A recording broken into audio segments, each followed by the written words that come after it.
Hello and welcome back. Today we are continuing our run as the Rice Warlord. Now, I know last episode I said we were done with the run, and we maybe didn't, notice as profound of an effect as we had expected with the GDP crank up with the rice, and we were like, oh, the rice is super bullish. And after thinking about some of the effects, I decided we're going to continue the run, at least for this episode, and perhaps longer, depending on how things go. I came to a couple conclusions. One, because we're in the UK's market, we're actually tariffing stuff, and we are tariffing, of this, we are tariffing rice, which actually makes it, if my memory is correct, it's been a while since I looked at exactly how tariffs work, but the smaller the price, the more tariffs impede, or the smaller or larger the price, the more tariffs, or actually, no, the lower the price, the more tariffs impede your ability to trade, because it is on the base good price. And so if there's a tariff on grain, and grain's base price is 20, let's say, and then the price is super depressed, the tariff is on the basis of the base price. If I recall correctly, it's been a while since I looked up, but the tariffs are significantly depressing our ability to, share rice with everyone. Ask them, do they have rice? Do they have rice? Do they have sugar, which we also have? Do they have food? Do they also have more rice? And so this is kind of thing one, was the tariffs, but also us overbuilding our rice actually just gives an enormous opportunities to build other buildings up really, really profitably. The earnings rate on all the fertilizer plants is insane here. And so we are going to build a ton of fertilizer plants. And then I think if we build a bunch of other industrial stuff, we will build into the rice effect. And so I'm thinking that the rice is also giving us opportunity to produce more profitable buildings, because all these fertilizer plants will be wildly profitable, right? And then they in turn will make these rice buildings more profitable, right? By reducing the cost of the inputs of the fertilizer, but then it also makes our sulfur and our iron more profitable, right? And then the sulfur and the iron make our boom booms and our tools more profitable, right? So we need to chug through various chains of getting more profitable. And the third thing is, we just overbuilt on rice so much. And I know what you're thinking, Generalist, isn't this the idea of the run? What do you mean we overbuilt on rice? What can you possibly be saying? We have 15 textile mills. And to put in a little bit of context, before I was like, oh, we have 211 rice farms, so 203 rice farms, that's so many.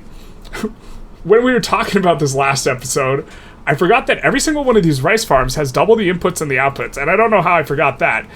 But that means this is the equivalent of over 400 rice farms. So for our 15 textile mills, we have 400 rice farms. If we click on grain, we are not the world's leading producer of grain, which is astounding. But if we look at the production heat map and just compare it to China and the rest of the world, it's all green here, my guys. We are absolutely blasting rice into the world economy. We have a huge portion of rice. Now, China still out-rices us, so, we need to put down their rice warlordness. But we are in a position to really pop off, I think. And so this is what we're going to be trying to do this episode. We're going to see if we can pop off the back of this, rice backbone. The first thing we're going to do is actually, we're going to come off of canneries here, which is actually going to make these more profitable. It will increase the consumption of grain, which will help to raise the local price of grain. We are kind of most built up here. And then this will decrease the local price of fish. It'll make the fish less profitable, but overall, these are more profitable. And we might swap these down in other places, because it'll help to make these more profitable, and it will produce a little bit less groceries, if I recall correctly. Less groceries, but it will also consume more grain, which is preferable to us, and this will help to make the fish prices that aren't here a little bit more profitable as well. And then the second thing we're doing, and we're also going to be abusing the various companies. See, whenever we have the company bonus, we have a construction bonus from Prestige and being in the top 10, and also just base from 25%. And so these buildings build faster. We have in the queue a whole bunch of fertilizer plants. So we're going to do the fertilizer buildings, and then we are going to do glassworks and furniture company after doing some interim in the middle. And so we will be able to crank up, we have effectively 400 grain things to our relatively 21 furniture manufacturers. So we're going to look to add 300% on our fertilizer plants. And then after that, go some consumer goods with furniture and glassworks. And after that, probably mines, focusing on we are going to need to create the inputs required for fertilizer plants. So this will be like moving into the potential companies of, let's see, the ones that, so this one helps us make sulfur. And then we're probably also, there's another one that makes iron and steel, if I recall correctly. Oh no, that was just for Germany. Is there really not one for iron mines? Am I missing it? Okay, so metal mining. So we'll need to swap between these two, but we'll just do this in order to increase our outputs. Italy, of course, needed some help with their native uprising, so we agreed to help them generously in exchange for them bankrolling us. So that's going to help us pop off quite a bit. We'll probably add a whole bunch of construction sectors on the back of that. Yeah, so we passed cultural exclusion, but I think the thing that I wanted to point out here is we haven't even finished most of these fertilizer plants yet, and the input costs of, what's going on here, 12K for labor, 3.6K, for the tools, and then a whopping 67K for the fertilizer. So if we really, really crank up the fertilizer, these will start to get really, really, really profitable, and we will have like a super high balance on these. And we are starting to do that.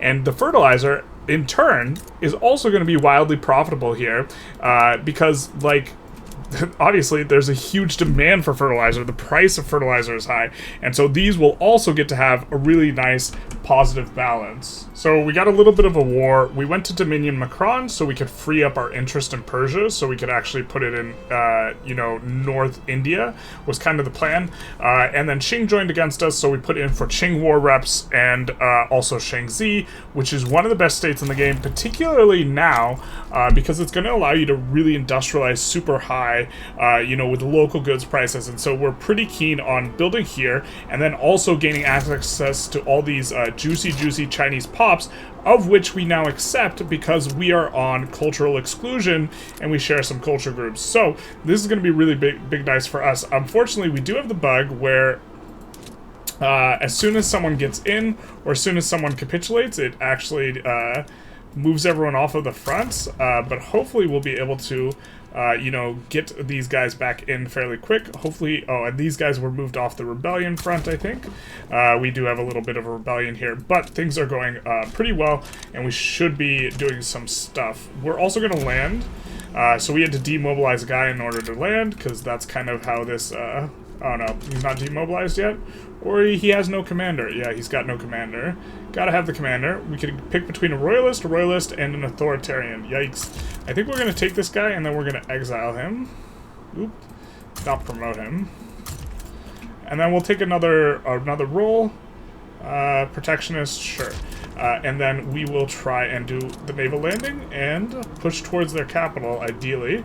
And we should be dusting them up fairly quickly. We are in a pretty good spot. We're going to choose this one for the minimum standard of living because we already have so much enactment chance. But proportional taxation is going to be super big nice as well coming on in.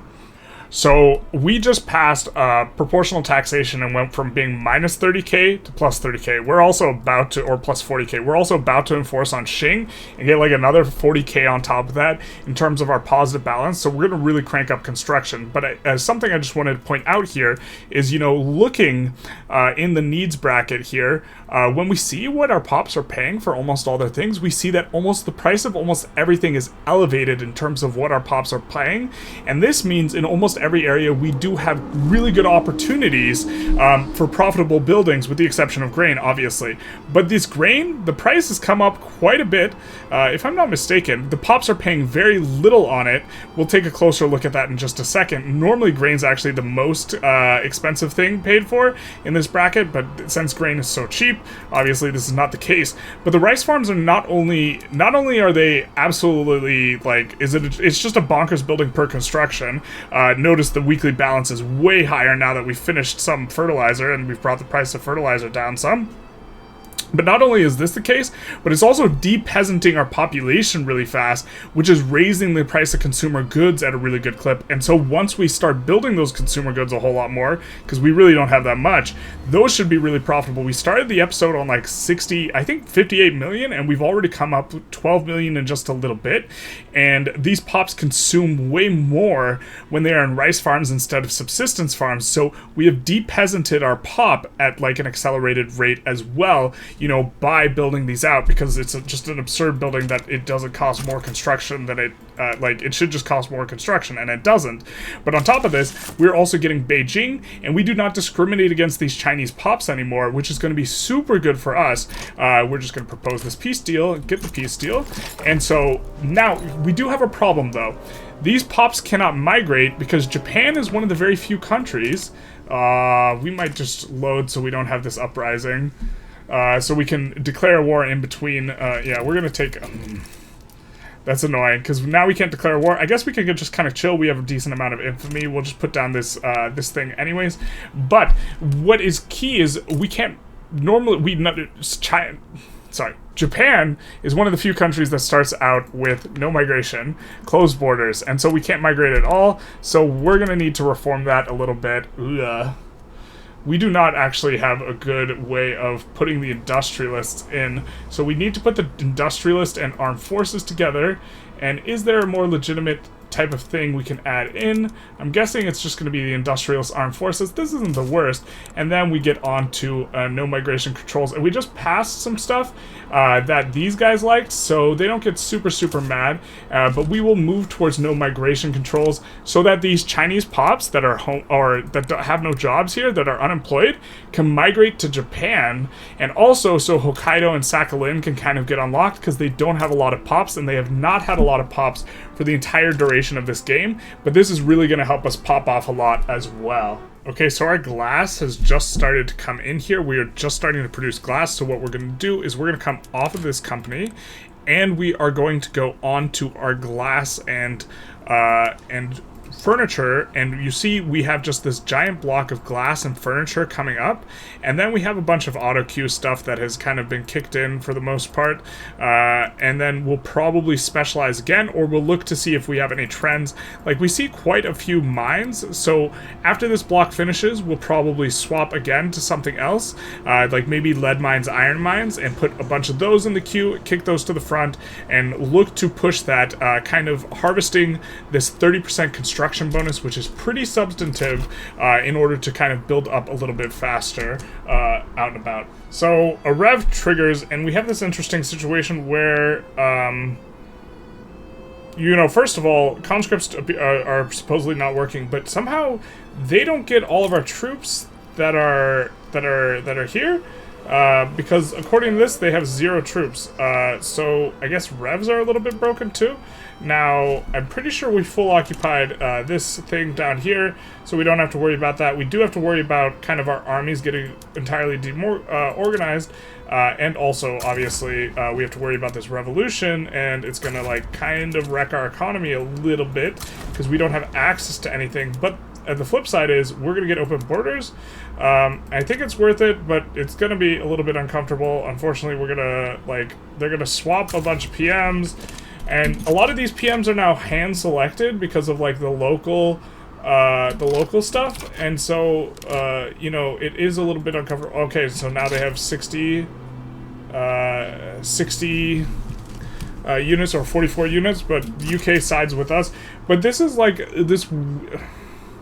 Yeah, this revs are now actually going to be a lot more tedious, because we actually have a whole bunch of PMs organized by various things. So I think that what we're going to do... oh, and we had our queue all nice and organized, and now it's bricked. God, that's so frustrating, actually. That's actually really frustrating, because we had our queue arranged in a particular way. Oh, well, the rev's going to be coming in, and, like, I mean, we didn't want to not pass the law, and we're pretty confident we win this rev, especially with Great Britain's troops coming on in, and so we're going to have to make sure that we do designate a strategic objective. That's probably going to be their capital, but I don't know. We'll be getting it, I guess. Just a little bit uncomfortable. Interestingly, with postal savings, now we actually have plus 65% farmer investment pool contribution efficiency because we are getting 50% from agrarianism. So in theory, this is going to give us, you know, an enormous amount of IPT. The problem is like, for the most part, because of the nature of how agrarian buildings work, they tend to have really depressed prices and really low margins. And so even though we have a ton of rice farms, they're almost certainly not what is contributing the most to the investment pool. Like, if we look at what the reinvestment is coming from, well, first of all, actually, they are the most. Wow, that's insane. That's probably because our eco is, like, messed up, but we have sub-farms first, and then rice farms. There's no way, no shout. I've never seen an agrarian thing be this high. I mean, we have a lot of them, and they're big chonkin' things, but that is a bit wild. That gets to that point.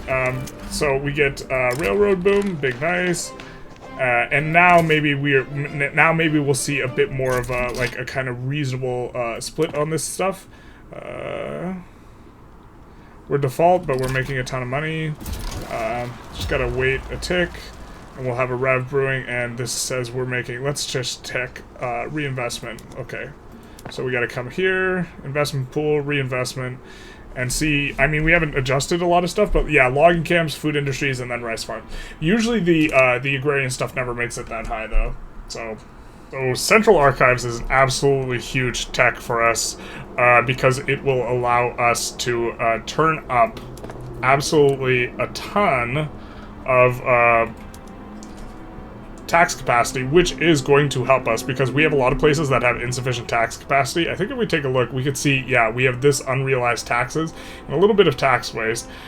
Also, we saw that the revolution deleted every single one of our universities, which is actually pretty annoying, but now we have a glut of bureaucracy. Well, what are we going to use that for? We are going to incorporate some of these Chinese states, or Shaanxi, which we had held off incorporating. We're going to incorporate in 5 years, so that's going to be pretty nice.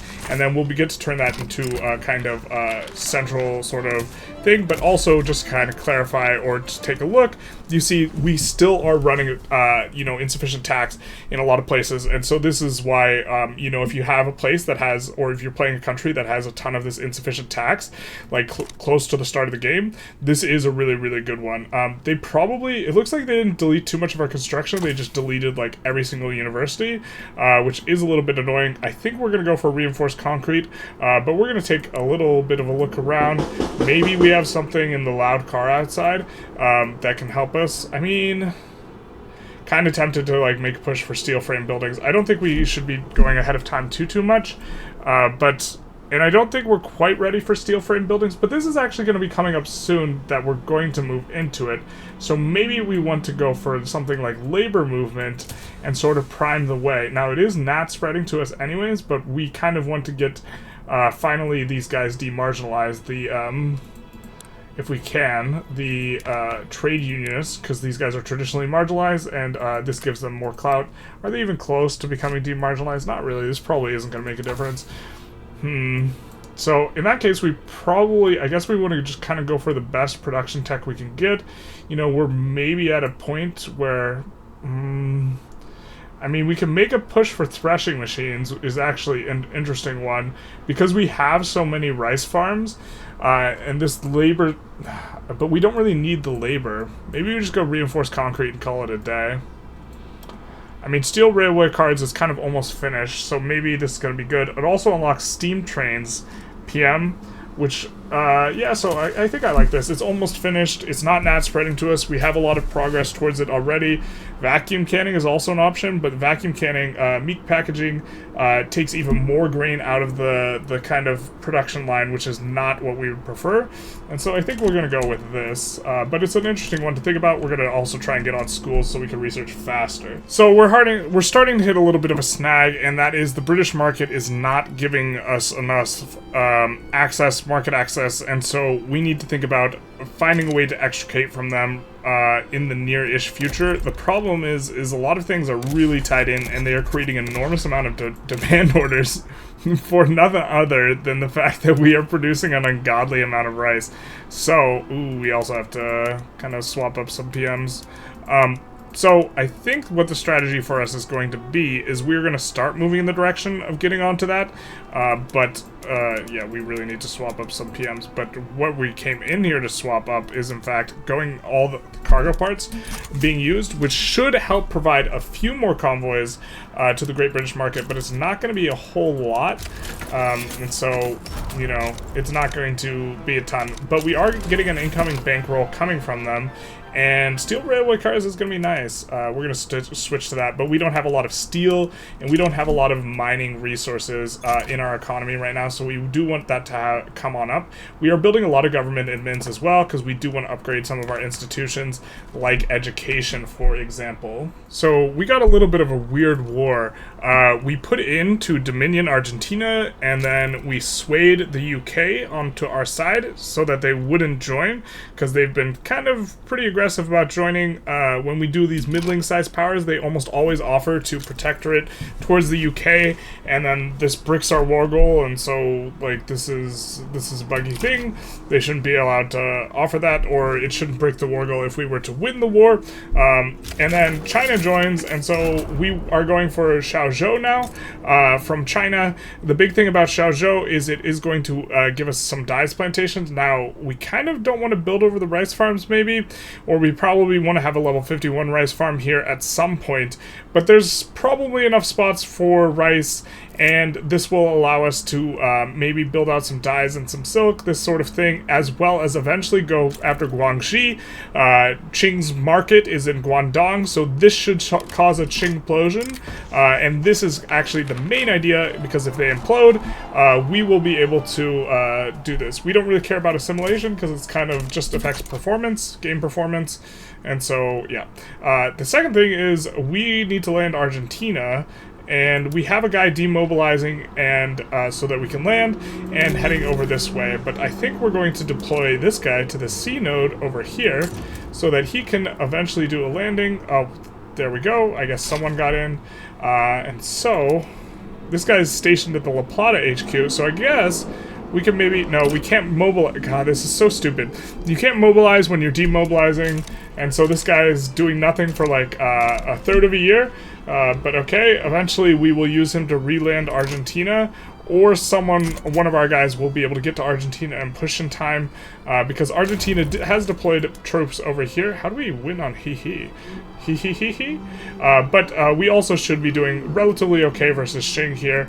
The AI is not very strong. We are, again, making use of our companies here to overbuild kind of furniture right now, and then we're going to switch to the mining, kind of the strategy. I mean, the GDP is cranked up quite a bit over the course of this episode, feeling like our line's pretty good, and as we start to build other things, I think this is only going to improve the profitability of our rice farms while we kind of lay off them. Yeah, these cranked up quite a lot, especially, you know, paying for, like, this is by far the most expensive input, and so maybe we want to try and depress the fertilizer even more. Let's see how, you know, good is the fertilizer here.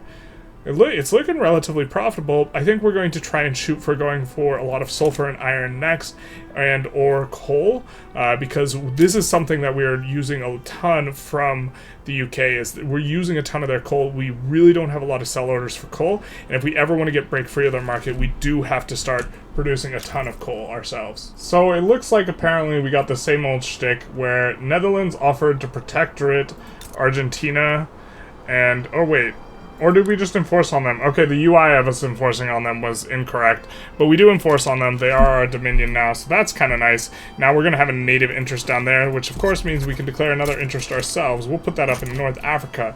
Now we're kind to try to renew our war reps on them and conquer Xiaozhou, which should come in. Xiaozhou also very nicely does have shipyard and bonus, or a shipyard creation bonus. So we're just going to put stuff on auto expand here and expand them as needed, because they do have this little bonus here, making it a very nice little thing to have. I think we'll let the naval base stay, but we're going to make sure to put a port at the front, and we'll delete the barracks.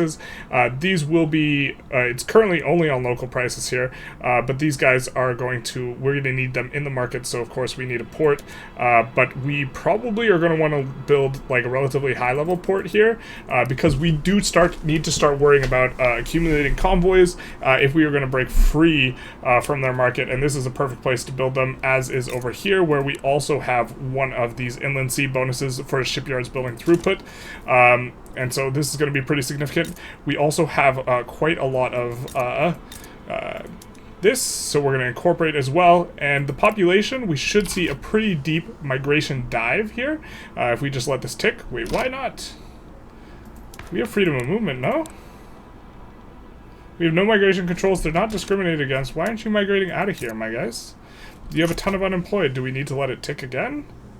Oh, it's isolated, but places like this are migrating out, you know, starting to head to greener pastures, as it were, here in Japan. We do have positive migration. If we look at the migration overall, people are shuffling around. Hokkaido is finally getting, you know, some amount of labor, which is really good because it's quite a good, you know, province, but often very early on as Japan, you can't make too good a use of it, but it does have almost every resource kind of available and out there. Okay, so we've cleared the queue out of pretty much all the glass and furniture manufacturers, so now we're just going to kind of take a close look in the market and try and decide what's most expensive. Probably coal, but perhaps we should be looking at local prices, and perhaps we should look at what the input for fertilizer is specifically, because I think we might want to do another round of fertilizer soon anyways, and I believe coal is not an input for fertilizer. I believe it is sulfur and, yeah, iron.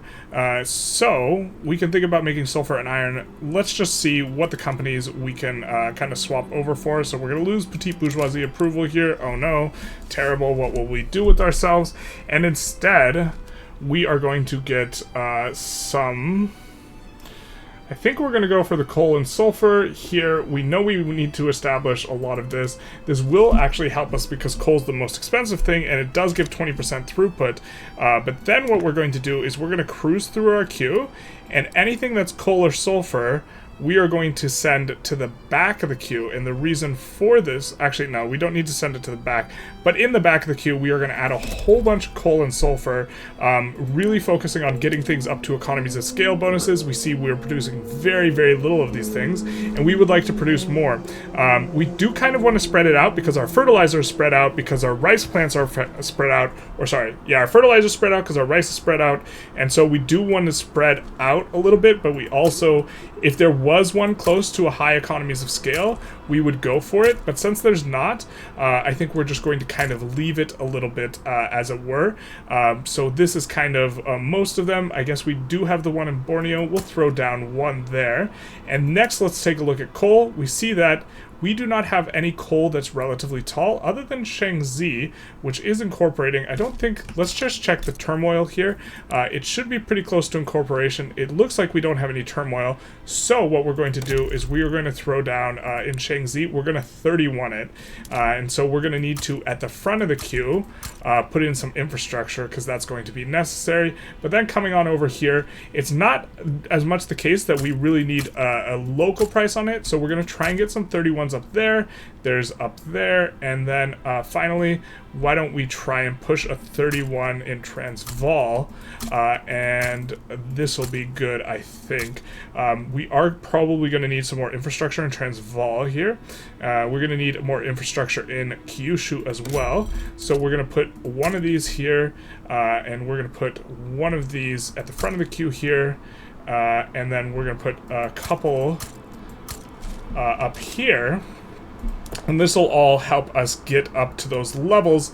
And then we see kind of in the back of the queue, we're just going to have this wave of both sulfur and coal that is going to make use of this bonus. Now, we're just going to let this front stuff clear out because this is our auto queue construction. We have a bunch of rails coming in, this sort of thing, but then we're going to clear this out while we are on this trade company here that is giving us extra construction bonus towards producing these buildings. Alright, we are left with a bit of a moral decision. You see, we have managed to stack decreased decree cost up into the sky high enough that we can get decrees for nothing. Now, normally this is not a mechanic that I like abusing. However, we are the rice warlord, And I think it's only right that, you know, we encourage agricultural stuff everywhere. Now, we'll take this road maintenance off. That's fine. But we will be encouraging agriculture in all of Japan, and also in Xiaozhou, aka the places that have rice. Also here. And, oh, you know what? We'll just, once we come off of it, we'll decrease these once it becomes insurmountable. But we'll do this for a little bit. I don't want to run the negative authority. We'll do this for a little bit, though. Agricultural throughput. Here we go, baby. The Rice Warlord. By the way, you could do this just by stacking these modifiers, and you could put down all the decrees you could possibly want. Like, we could promote social mobility everywhere too. It's all free, and if it's free, it's from me. And then you eventually have to suffer the effect of minus 100% excess authority, something like this. Maybe we'll get a little bit of schooling on.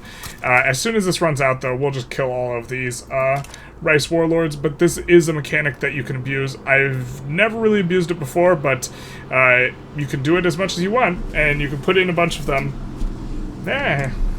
It's what a rice warlord would do, I think.